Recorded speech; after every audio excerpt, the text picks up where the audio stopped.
রায়গঞ্জ থানার অন্তর্গত বীরভূম অঞ্চলের পারধাট ও পারদা প্রাথমিক বিদ্যালয় সংলগ্ন এলাকায় অনুষ্ঠিত হলো এক ধর্মীয় অনুষ্ঠান। সূর্য ধর্ম যোদ্ধা কমিটির উদ্যোগে আয়োজিত এই 2 দিন ব্যাপী সনাতন ধর্মীয় পরিবেশে গীতা পাঠ ও ভক্তিমূলক সঙ্গীতের আয়োজন করা হয়। অনুষ্ঠানে স্থানীয় বাসিন্দাদের পাশাপাশি দূর দূরান্ত থেকে আগত বহু ভক্তের উপস্থিতিতে এলাকা মুখর হয়ে ওঠে। ধর্মীয় আচার অনুষ্ঠানের পাশাপাশি সকলের মধ্যে প্রসাদ বিতরণ করা হয়।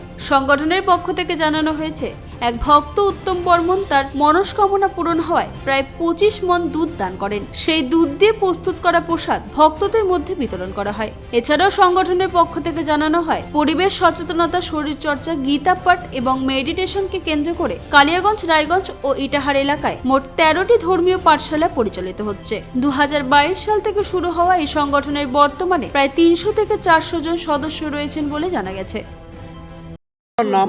আমার নাম যুগল বিশ্বাস। কোথায় বাড়ি?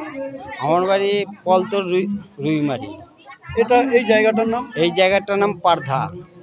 কি হচ্ছে এখানে? এখানে আমাদের সূর্য ধর্ম যোদ্ধা কমিটির তরফ থেকে এক ভক্ত 25 মণ দুধ দান করেছেন। ওনার ওই 25 মণ দুধের আমরা সত্যনারায়ণের পূজা করে ওই প্রসাদ বিতরণ করব আজ। গতকাল পূজা হয়ে গেছে সত্যনারায়ণের, আজ প্রসাদ বিতরণ। তার জন্য সারাদিন আমরা গীতা পাঠ, ভাগবত পাঠ, ব্যায়াম চর্চা, পরিবেশ নিয়ে আলোচনা করব। এবং আমাদের এই সূর্য ধর্মযোদ্ধা কমিটিতে আজ প্রায় 4 বছর থেকে চলছে। আমাদের 13খানা স্কুল আছে। প্রতি ইংরেজি মাসের 1 তারিখে আমাদের গীতা পাঠ হয় প্রত্যেকটা স্কুলে। আমাদের ধর্মগুরু 20 জন ধর্মগুরু আছি আমরা।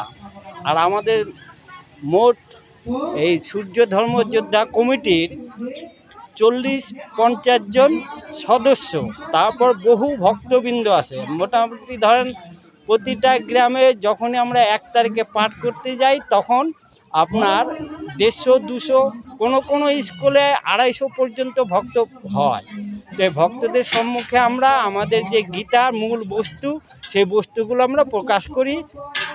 এবং আমাদের যে সনাতন ধর্ম, যে ধর্মটা পৃথিবীর সর্বশ্রেষ্ঠ ধর্ম এবং পৃথিবীর প্রথম থেকেই যে সনাতন ধর্ম, সেই সনাতন ধর্মকেই আমাদের মূল উদ্দেশ্য যে জাগরণ করা, যে সনাতনী সব এক হও, সনাতনী আমরা সকলে ভাই ভাই, হাড়ি মুচি চামার ডোম, এতে কোনো ভেদ নাই।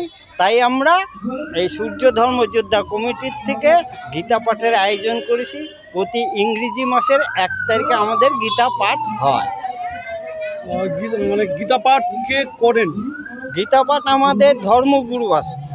যেমন আমি একজন ধর্মগুরু, আমি প্রতি ইংরেজি মাসের 1 তারিখে প্রত্যেকটা স্কুলে গীতা পাঠ করি। হয়তো আজকে দেখা গেলেও আমাকে পাঠধায় এই 1 তারিখে পড়লো, পরে হয়তো আবার 1 তারিখে অন্য কোনো স্কুল আমাদের পড়তে পারে। মানে 13খানা স্কুল আমাদের গীতা পাঠের, মানে নির্দিষ্ট কেউ এক স্কুলে থাকতে পারি না আমরা। আর কবে শুরু হয়েছে আপনাদের এই প্রোগ্রাম?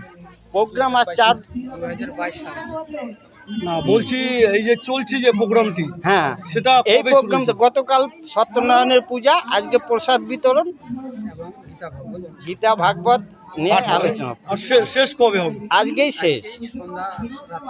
রায়গঞ্জ থেকে রামকৃষ্ণ দাসের রিপোর্ট, কুলিক নিউজ।